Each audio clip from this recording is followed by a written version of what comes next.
Doctors who deliver babies, what's the most intense shit you've seen go down between families in the delivery room?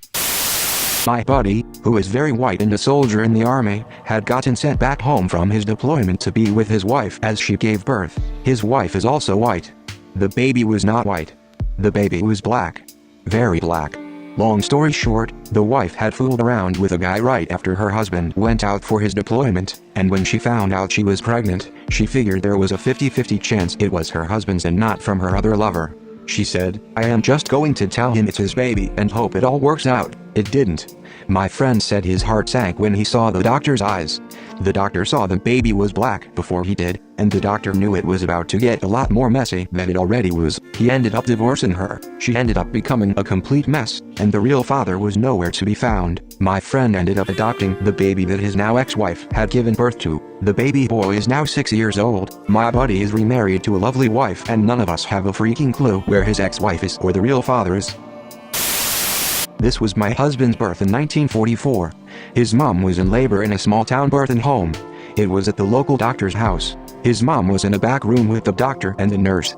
My father-in-law was in the doctor's living room, which served as a waiting room. The doctor came out and told him there were complications and that he could save the mom or save the baby, but he had to choose. My father-in-law got up, walked out, got the weapon out of his truck, and came back in. He pointed the barrel at the doctor and said both better live or the doctor wouldn't. He then sat down on the couch. The doctor went back into the room with the laboring mother and ended up pulling the baby out with forceps. Mother and baby lived. So did the doctor. When I was in nursing school, we only had one clinical day dedicated to labor and delivery. Well, my day had gotten cancelled and moved because of a blizzard, so my makeup day was at an intercity hospital instead of the nice suburban hospital I had gotten for the rest of my rotation. On the day of my clinical, I was paired with a young teenage couple. The girl was on her 4th pregnancy, though it was only the 2nd full-term pregnancy as the others were aborted. The baby daddy was miserable the entire time, saying things like, "Can I just leave and come back later?" He got into a screaming match with the girl's mom when she told him to stop complaining. As soon as that baby popped out and the dad held it, he handed it back and said, "This ain't mine," and left the room. The poor girl was hysterical crying. He came back and started screaming at her for cheating because the baby was too light-skinned. Everyone was saying babies all come out white, but he started yelling at everyone who said that. He said he wouldn't see either of them until he had a paternity test in his hand and left. He never came back. One of my coworkers is about to become a dad, and so his wife has been spending a lot of time at their local hospital. His wife has heard some pretty crazy stories from the nurses, including this one. One day a guy came running down the ward hallway screaming for help that his wife was in labor and they needed the doctors to come quickly. The nurses looked around curiously and asked him, "Okay, so where is she?" The color drained from the husband's face as he thought it over. He yelled, "Oh no," as he ran out of the hospital. 40 minutes later, the husband returned with wife on tow. In his initial rush, he'd packed a change of clothes, the car seat, camera gear, and hightailed it to the hospital while leaving his wife at home. We caught a man cracking open the anesthesia car and stealing medication while his wife was in labor with his child. When the police came to arrest the man, he was sobbing and kept saying over and over, "You all aren't going to let me see my baby be born?" The arresting officers were both like, nope, you should have thought about that before." I remember assisting with a delivery as a medical student working with a family resident physician. Usually, they let the student do a lot of it to get experience, but I remember the attending physician, referring to the resident, telling me, no, let her do it, she needs a practice. You just watch. When an attending says, no, she needs the practice, it's not a good sign. Luckily the baby itself got delivered, and I thought all is good. After a baby is born, you have to deliver the placenta by applying gentle traction on the cord to encourage progress. While the attending was distracted by the new baby, I watched in horror as the resident yanked on the umbilical cord. Of course, it snapped. She had this look of dread on her face, and with good reason.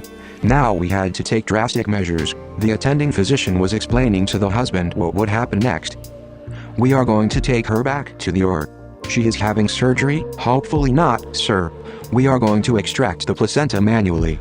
"How are you getting in if there is no surgery?" "Well, sir, we are able to enter through the birth canal." "You are going to put some tool inside her?" "No, sir, we will be doing a manual extraction." "Manual?" "With a hand and arm. You are going to stick your arm up my wife?" That is about right, sir. You mean to tell me you are going to fist my wife? The conversation sort of went on this way for a while. We got back to the ER, and I watched in horror as the attending put on a glove that pretty much went to her shoulder, and just dove right in. She was in past her elbow manually scraping the placenta out. The wife was loopy but not out during the procedure and was providing colorful commentary. When we finally finished and the woman was with her husband, she said, "I swear to God, I could feel them pressing on my lungs." The husband said, "I thought they went in from below," and in beautiful theatrics, she grabbed his shirt, pulled him towards her, and through clenched teeth said, "They did." As for me, I decided to go into psychiatry. I was in medical school on my obstetrics rotation doing a late night shift because I want to see some births. A schizophrenic woman in her 20s came in, laboring with her 6th child. Police had to break her door down because she went into labor and continuously screamed, "I am not giving birth to Satan's baby. This is Satan's baby." The doctor on rotation looked unamused and said to the nurse, "Sedate her a bit, we'll do a C-section if she refuses to push." After about 30 minutes, the doctor told me to go in and do a pelvic exam and to give him a report on her status. He went in with me, and then got called out as I was putting on gloves, saying he'd be back in a minute. I introduced myself to the patient, explained what I was doing, and started the examination. I felt a contracting sensation, and the next thing I know, a baby's head pushed out into my hands. I was in shock staring at the baby when I started to scream, "I need some help here." Both mother and child were healthy. After everything settled down, the mother approached me and said, "What is your name? I'll name it after you." It was a boy, and I am female, but she insisted I give her my name. I didn't want to mess up this kid's life, so I said, "Henry." I was staying in the hospital with my sister while she was pregnant and have some interesting stories about the two elderly men awaiting the birth of their grandchild. We got to know this family over the 2 days, and they seemed nice except for these two men. They were constantly shouting and swearing at each other the entire time. One time, the paternal father tried to ask a nurse for directions to the cafeteria, and the other dad called him a worthless piece of crap. These two hated each other. It was mental. They broke out into a full-on fist fight in the hallway and ended up knocking over some cleaning supplies. I had to help break up the fight. Let me remind you that these two were 67 and 75 years old. The hospital staff asked them to leave as they were stressing out the patients, which is the last thing a woman in labor needs. The hospital staff asked me to make sure the two men actually left the building, and when they got to the parking lot, they started going at it again. I had to break it up again, and just before security arrived, one old guy got into a wheelchair and claimed that the other tried to flip him over. The other grandfather then walked up to the guy in the wheelchair and punched him in the face. Then the guy got up, and yep, you guessed it, they started fighting again.